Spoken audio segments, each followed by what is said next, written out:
two colleagues across the aisle join us in demanding justice. And in September, on the Defense Authorization Act, we had a vote on this bill as an amendment put forward by the minority leader, leading the charge to say equal justice under the law matters. And my colleagues across the aisle, did they follow the example of the House? Or did they express the same spirit as the example we saw moments ago? No, they tabled the amendment. Only two colleagues across the aisle, only two Republicans stood for the principle of equal justice under law. So there we have it, a bill introduced with only two colleagues, a bill voted on as an amendment led by the minority leader, only two colleagues from across the aisle, but every Democrat saying this matters. Now, the Department of Justice didn't need a law to release the Epstein Files. It could have just done so. In fact, when President Trump was campaigning, he kept saying these files are going to be released when he's president. Well, he's been president for 10 months. Where are those files? They haven't been released. President Trump, why haven't you released the files? In fact, not only has he failed to release the files, he's fought the release at every possible moment. It was widely reported that back in May, Attorney General Pam Bondi informed President Trump that his name appeared in the files. Oh, his name appears. Well, now he's doubled down on making sure that they are never released. Now, the Attorney General herself said she had the full file on her desk. And then she said, well, she didn't. At every level, this administration has sought to thwart equal justice under law. Powerful men, the President of the United States, the Speaker of the House of Representatives, have fought to make sure that these files are never released. How long was the House on vacation in the middle of the legislative year? A full 7+ weeks of abandonment, missing in action, nowhere to be found in the middle of the legislative year. The entire House of Representatives shut down for over 7 weeks and into an 8th week, vacationing around the world to avoid voting to release the Epstein Files. That's how much powerful people at the very top of our government were fighting to make sure these files never see the light of day.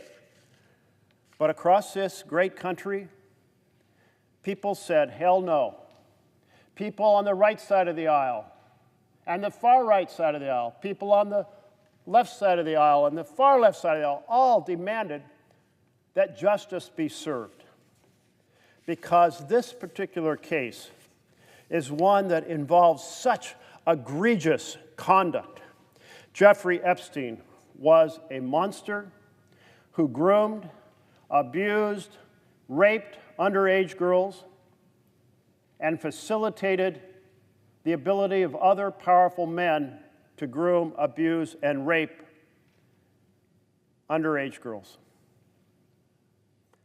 He trafficked these women to rich and powerful men. He destroyed the lives of hundreds of young women. That's why, from every corner of this nation and from every part of the political spectrum, there is a demand to release these files. Now, the Senate Finance Committee, led by my colleague from Oregon, Senator Ron Wyden, has been investigating the financial network that facilitated this national and international crime.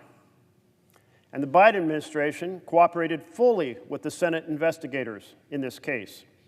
The Finance Committee, under President Biden, went to Treasury to see the Epstein Files suspicious activity reports. They proceeded to put together an incredible database of how money was spent to facilitate this network. The Biden administration echoed the demand for equal justice under law. Trump campaigned saying he would release these files. But then he's in office. His name's in the file. And he does everything possible to stop their release. Now, the House voted powerfully, for sure, 427 to 1. But a bill doesn't get enacted into law unless it's passed in this chamber. And that's why the minority leader, Senator Schumer, said he will return today after the bill has been sent over to the Senate to ask for unanimous consent. If the House, 427 strong, can call for equal justice, the release of these files, certainly the Senate can stand up and say 100 to 0 that we also stand for equal justice under the law. The truth must not be buried. And we know how nervous the administration is. They've responded by saying, we're going to release information about how those files affect powerful people who are Democrats. Let me tell you, President Trump, that does not stop one of us. Because this is not a partisan affair. This is about a horrific crime on hundreds of underage girls whose lives were destroyed. Hundreds who were groomed, hundreds who were abused, hundreds who were raped.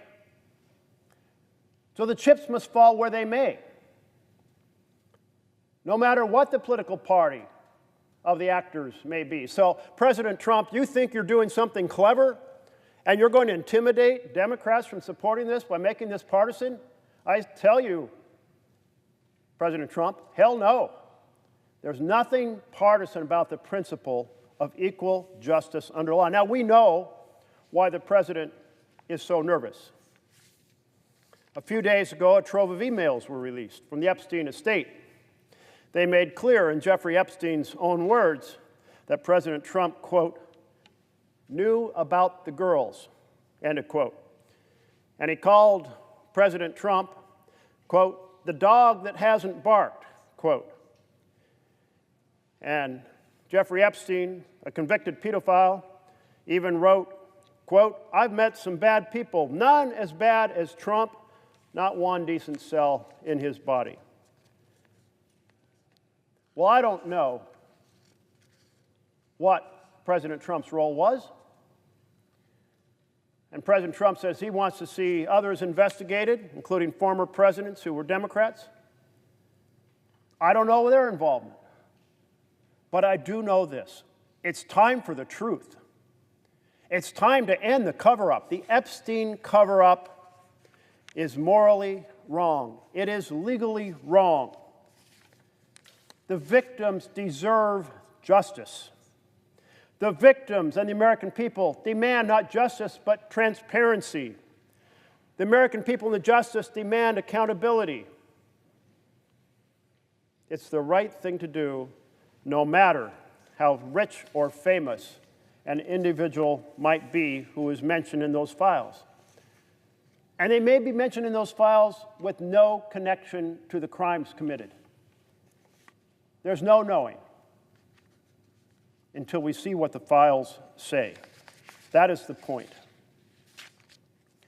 The bill that was passed in the House, the bill almost word for word identical to the bill introduced here in the Senate, it says, quote, no record shall be withheld, delayed, or redacted on the basis of any of the following: embarrassment, reputational harm, political sensitivity, including any government official, public figure, or foreign dignitary. Nothing withheld, redacted, or delayed because some powerful man or a group of powerful men are afraid of what's in that file. We did say in this bill to protect the victims and underage witnesses. by redacting the personally identifiable information, any depictions of abuse or information that would jeopardize an active federal investigation or national security. Protect the victims, but don't protect the perpetrators. Let all 100 senators come up the staircase outside in order to enter this chamber. And on the way up those stairs, look back, turn around at the principle, equal justice under law, carved into the facade of the Supreme Court. And carry that principle in your heart. And when the minority leader from New York comes to this floor and asks to pass this bill with unanimous consent so that it will be endorsed 100-0, echoing the cry for justice from down the hall, let not one voice of objection be raised. Let all 100 of us stand with the victims and stand for accountability and stand for justice. Thank you, Mr. President. The clerk will call the roll. Ms. Also Brooks.